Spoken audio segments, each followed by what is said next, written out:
entregue a Satanás. Os propósitos de Deus nem sempre têm uma conotação positiva.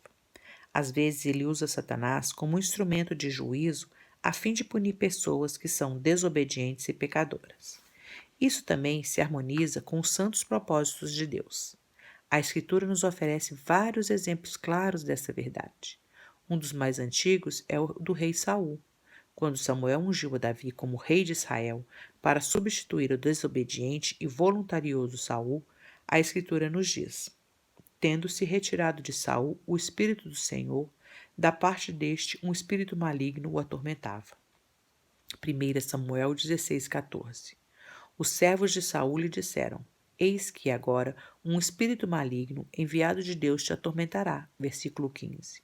Eles sabiam que se Saul estava sendo tentado por um demônio, aquilo estava acontecendo porque Deus o estava permitindo. Saul se expusera à influência demoníaca por causa de sua voluntariosa persistência em pecar. Invadira o ofício sacerdotal.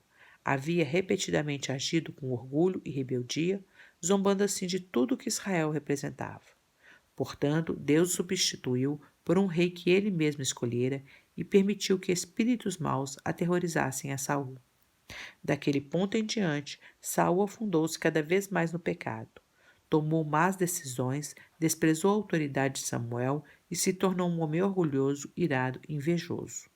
Seu estilo de governo foi ditatorial e tentou repetidamente matar Davi. Envolveu-se em ocultismo, cometeu genocídio e enlouqueceu. No final, suicidou-se. Saul deu ocasião à invasão demoníaca e Deus permitiu que ela acontecesse. Qual era o propósito de Deus? Castigo? Punição.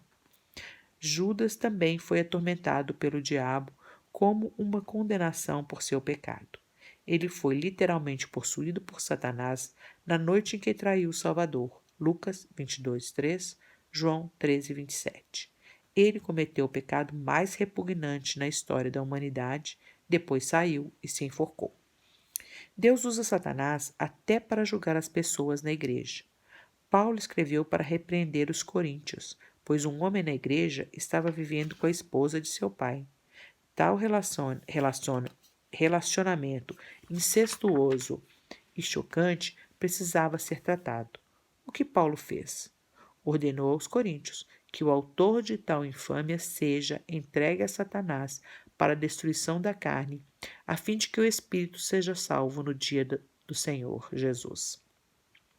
1 Coríntios 5, 3-5. Este homem pode ter sido um crente, cujo espírito seria salvo, mas cuja carne seria destruída, ou poderia ter sido um incrédulo. Até Paulo parecia incerto, pois referiu-se a ele como alguém que se dizia irmão, versículo 11. De qualquer forma, a destruição de sua carne deveria ser realizada por Satanás, mas foi o juízo de Deus sobre aquele homem.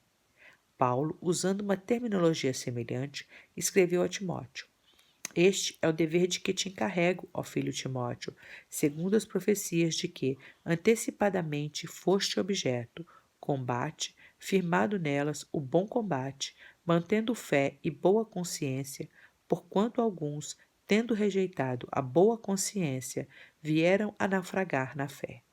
E dentre esses se contam Himeneu e Alexandre, os quais entreguei a Satanás para serem castigados, a fim de não mais blasfemarem. 1 Timóteo 1, 18-20. Himeneu e Alexandre podem ter sido dois dos pastores da igreja de Éfeso. De alguma maneira, falharam em manter a verdadeira fé e uma consciência limpa. Entraram em erro doutrinário e em falta de santidade.